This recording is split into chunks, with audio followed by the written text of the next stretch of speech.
काफी भयावह, रोंगटे खड़ा कर देने वाला एक निर्भया केस एक और देखने को मिल रहा है भारत में, जहां पर 8 दरिंदों ने मिलकर के मात्र 16 वर्षीय लड़की का अपहरण कर उसका बर्बरता से पूरी रात बलात्कार किया है, सामूहिक गैंगरेप किया है। जिसके बाद लोहे की रॉड उसकी योनि में घुसा करके पत्थरों के जरिए उसकी खोपड़ी फोड़ दी है। बात है असम के हैलाकांदी जिले की, जहां पर 8 दरिंदे, जिनमें से 5 दरिंदे जो है उनकी उम्र 19 साल थी, तो 3 जो थे वो नाबालिग थे, वो किशोर थे, उनकी उम्र मात्र 17 साल की थी।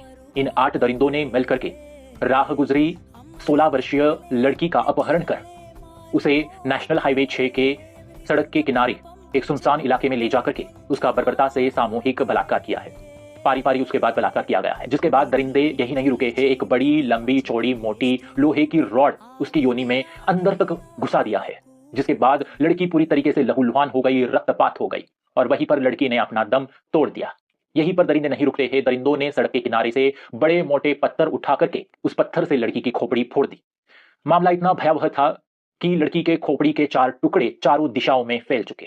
जिसके बाद दरिंदों ने नेशनल हाईवे 6 के पास में जो मौजूदा एक घर था, वहां पर लड़की का शव उसी हालात में, रक्तपात हालात में, लहूलुहान हालात में वहीं पर फेंक दिया गया। फिर दूसरे दिन राहगुजरों ने पुलिस को इन्फॉर्म किया। तब तुरंत रविवार तक जो 19 साल के दरिंदे थे उन 5 को हिरासत में लिया गया, तो सोमवार तक जो 17 साल के किशोर थे, नाबालिग थे, उनको हिरासत में ले लिया गया। अब इस केस में 2 प्रश्न उठ खड़े होते हैं। सबसे पहला, क्या नाबालिग समेत 8 के 8 दरिंदों को तुरंत फांसी की सजा होगी? दूसरा प्रश्न, क्या अब ये केस निर्भया केस की तरह लंबा दौड़ेगा या फिर इस केस को फास्ट ट्रैक में दौड़ाया जाएगा? 15 वर्षीय किशोरी के साथ यौन उत्पीड़न करने के बाद उसकी निर्मम हत्या कर दी गई। आरोपी के उसके चेहरे पर ईंट से हमला किया गया और शारीरिक रूप से प्रताड़ित करने के बाद उसकी हत्या की गई। यह दर्दनाक घटना असम मिजोरम को जोड़ने वाले राष्ट्रीय राजमार्ग संख्या 6 के किनारे स्थित उनके घर में रात करीब 11:30 बजे हुई।